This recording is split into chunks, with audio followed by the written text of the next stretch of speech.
spying. And so now we know that when the message came from the messenger of Allah that Dajjal has been released, we know that it is in this island that he is going to be released. And it is from this island that he will launch his mission to impersonate the Messiah and to eventually rule the world from Jerusalem. Question: which island is it? Before we attempt to answer the question, let us turn to another hadith, another statement of the Prophet ﷺ, which is of crucial importance. It is also in Sahih Muslim.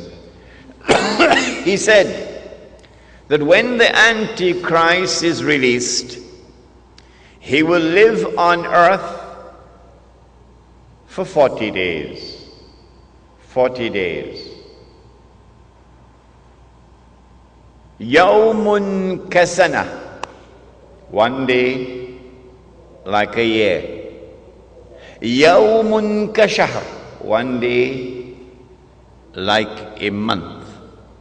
Yawmun kajum'a. One day like a week. Wasairu ayyamihi ka ayyamikum.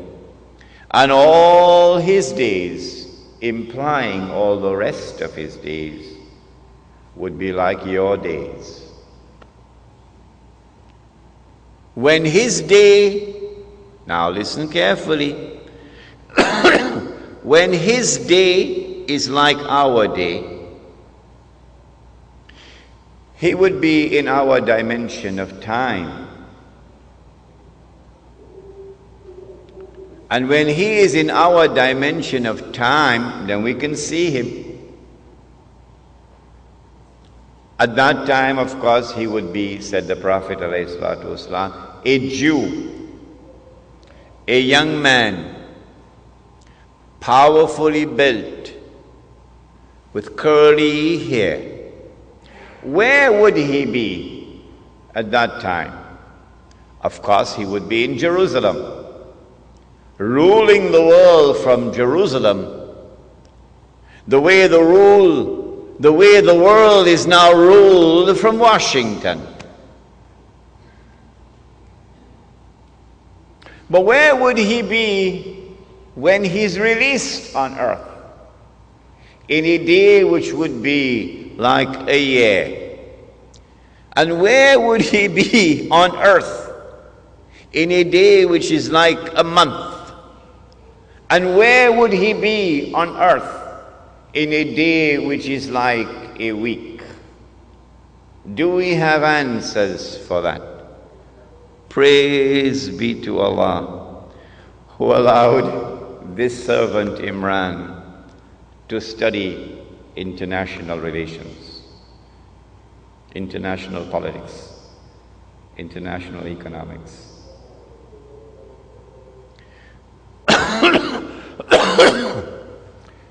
The answer, of course, is that when he is released on earth, he would be on that island. And from that island, he will launch his mission to liberate the Holy Land, to bring the Jews back to the Holy Land, to reclaim it as their own, to restore a state of Israel in the Holy Land, and get the Jews to believe that this is the holy Israel of David and of Solomon, alayhim salam, and to cause that state of Israel to become the ruling state in the world. Which island is it? This is my answer. You do not have to agree with me. You are free to differ with me. But you cannot say that I am wrong until you can tell me what is the right answer. That's fair, isn't it? That's fair, isn't it? Come on, answer me. You cannot say that I am wrong until you can tell me what is right.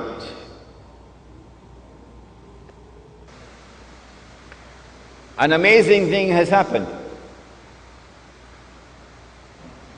That nowhere in the world, praise be to Allah, has anyone come forward so far to differ with me and to challenge me. Not one. Until I came to Trinidad in August. And one fellow in Trinidad challenged me. In November of 1917, the British government did something which was incredibly strange and mysterious. A Britain which is now the prince of the secular world. The secular world takes religion out of politics. And Britain is the prince of the secular world.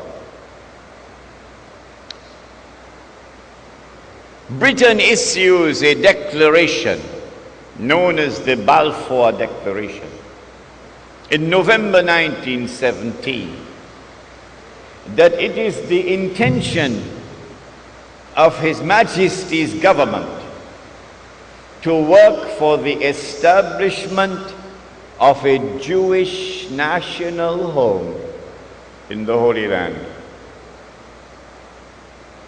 Did you hear that? The only thing stranger than that ever occurred in history was the day that the cow jumped over the moon. Why would a secular state, which leads the world of secular states, declare its intention to work for the establishment of a Jewish national home, meaning a Jewish state, in the Holy Land?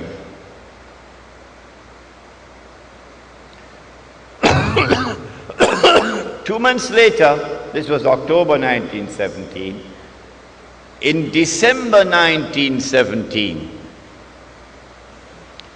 it is a British army led by General Allenby which defeats the Ottoman Islamic army and liberates the Holy Land. And when Allenby entered into Jerusalem, the British general declared, "Today, the Crusades are over." Oh, but the Crusades were supposed to have been Christian wars. And you are now a secular state. You're not a Christian state, you're a secular state.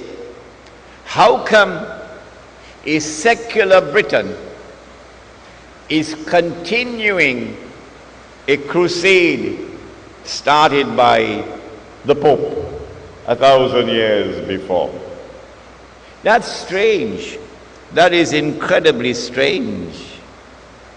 Between 1918 and 1948, it is the island of Britain which ruled over the Holy Land on a mandate conferred by the League of Nations.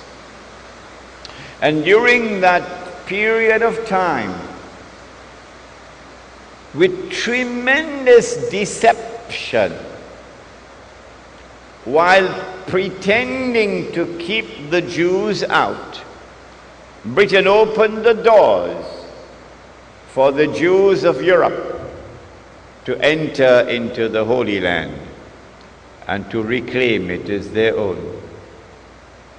In between came the interlude of Adolf Hitler,